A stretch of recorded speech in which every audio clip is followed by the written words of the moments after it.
Alright, so, yeah, woohoo! New Black Veil Brides album. I'm fucking amped as shit. Have been amped as shit since they announced it. When was that announcement? A long time ago. I don't remember when they announced this was coming out. But, super excited because this is a follow-up to Wretched and Divine, which that might be my favorite album of theirs. It's definitely high up there with, that one, and honestly, I like all their albums. It's hard to pick a favorite for me from Black Veil because I like everything they've done so far. To me, they haven't put out a bad album. So when they announced this was going to be a sequel to Wretched and Divine, I was like, oh fuck yeah, because that was the first album of theirs that I got after I got into them. So and I love Wretched and Divine. It's one of my favorite albums, like I said, of theirs. So I was like, sweet, a fucking continuation of that concept. I'm like, fuck yeah. This album rocks. It is awesome. The last one might be my favorite song on the album. The riff in that song goes hard as fuck.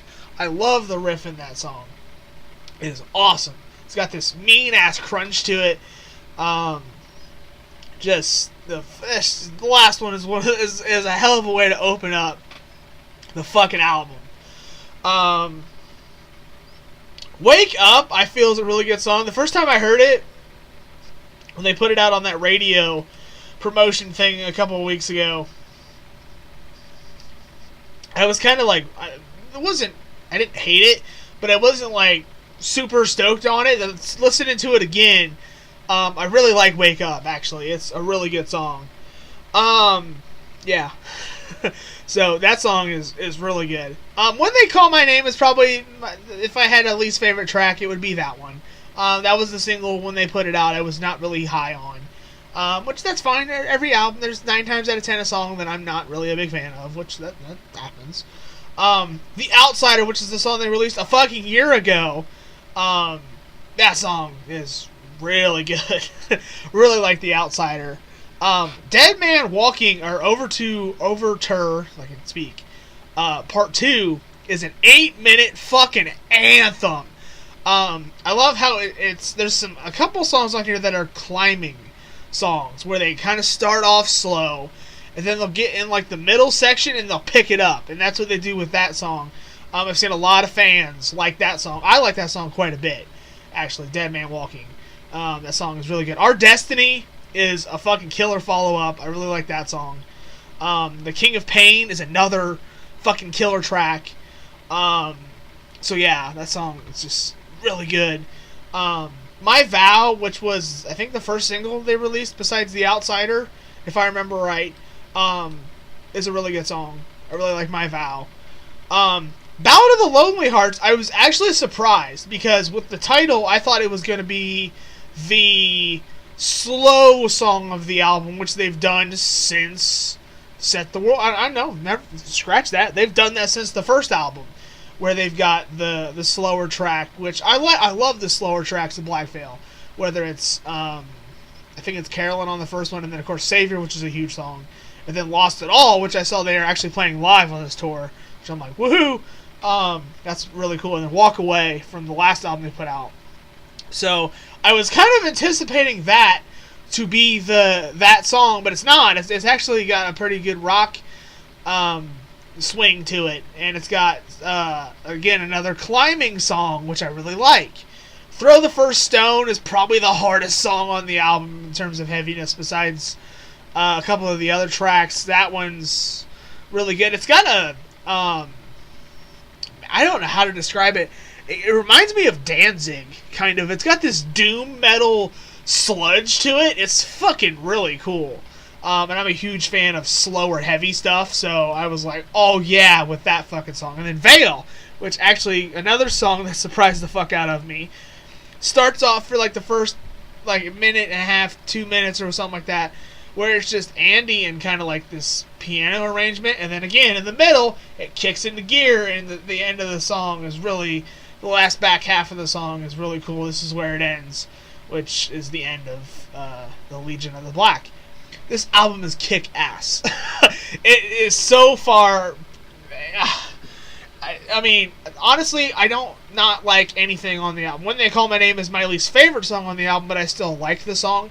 Everything else on this fucking album is fucking killer. There's nothing on this thing that I was just like, oh, it sucks. I like the intro to the album, the little, I wish they had more of the fear stuff like they did on the first one, because, when I listen to Ratchet and Divine, if I listen to it all the way through, I like the story of those, how do I want to put where they have the transmissions. They don't have those on here, which is fine. I mean, I like the start with the kind of the continuation of those. I would have liked maybe some of those, but I also like the fact that this album is just straightforward music too, which is fine. But yeah, Veil is fucking killer. I can't wait to get my copy in the mail, which is the signed copy, which is awesome. I got that the last day before it sold out. I was just like, yes! I was like, because I had some issues with my bank, and I had to sort those out and wait on some things. So when I got the okay to start using my bank again, I bought it that day. And it was just like right at the 12th hour I fucking bought it. I'm like, woo! Fucking signed copy, the most dope shit ever. So yeah, and I got it for like $13, which most bands signed shit and fucking lots of money. So yeah, but Veil, and you know what? If you're not a Black Veil Brides fan, will this sway you? I don't know. Probably not. To me, the album's killer. A lot of the songs are really good. If I had to pick a favorite track, which is really hard, I like everything. To me, the whole album's good. I don't know. The last one is still hanging out on the outskirts there as one of my favorite songs. But I like everything, man. If you're a Black Veil Brides fan, if you don't like this album, I don't know. I want to know why. Because to me, it's everything that the band has been doing for the last 3 albums, and they've only improved with every album. It's interesting to me. The band started out, in the first the couple albums they did, where they did a lot of intricate things. Like they went for the really fast metalcore sound on the first one, and then the second one they, stuff like Legacy and stuff where they're like pushing the musicianship, and then ever since the third album they've kind of been doing a little more scaled back stuff, which I really like. It's not so crazy. It's more riffing and kind of this, more just kind of rockin' sound to the band, and not so much like thrash. I don't want to say thrash because it's not thrash. I don't know. I just like the progression of this band. To me, every album is different. I don't think they keep doing the same shit over and over. I will say, it's interesting to me that they do all the the backing vocals and stuff, which is really cool. I can't name you a band out there right now that I know of that still does that stuff. So it's really cool to me that a band like this can still do things that other bands used to do, 20 or 30 years ago. So yeah, Veil is awesome. It's probably, again, it's up in that upper tier of favorites from the band. But it's gonna have to grow on me more in terms of where it lands with me as a fan. But as an album, it fucking rules. No disappointments here. Actually, it exceeded expectations. So, which is really good. So, if you're a fan, pick it up.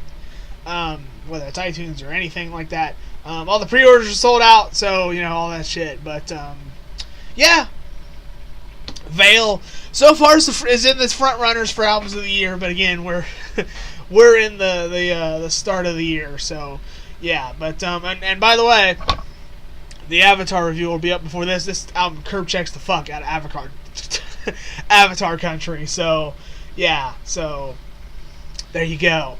But Black Veil Brides and Veil, awesome fucking album. Go listen to it. It is killer. If you're a fan, to me, it's a no-brainer. So, yeah. Score, give it a 10 out of 10, honestly. I don't really have any gripes. There's one song that I'm not a big fan of, but again, that's not. I don't like the song. Everything else is awesome. So there you go. And I would love when I actually get my copy in the mail, when I put it on my iTunes, is actually listen to this and Wretched and Divine back to back. Would be, I think, really cool to do. So as a fan out there, if you haven't already done that, food for thought. I think it'd be really cool to make a playlist out of Wretched and Divine and Veil, and kind of sandwich the two together and make it kind of like an epic double album, which it kind of is. So it's pretty awesome. So there's my review of Veil. Highly, highly recommended it. Fucking was awesome. So there's my review. So thank you all for watching. Catch you on the next one, which will probably be Corrosion of Conformity's new album, and I might review the new Machine Head, but yeah. So far, that album is looking like it's going to suck dick. So there you go. There's my review of Veil. Check it out. It fucking rocks. So see you in the next one. Peace, guys.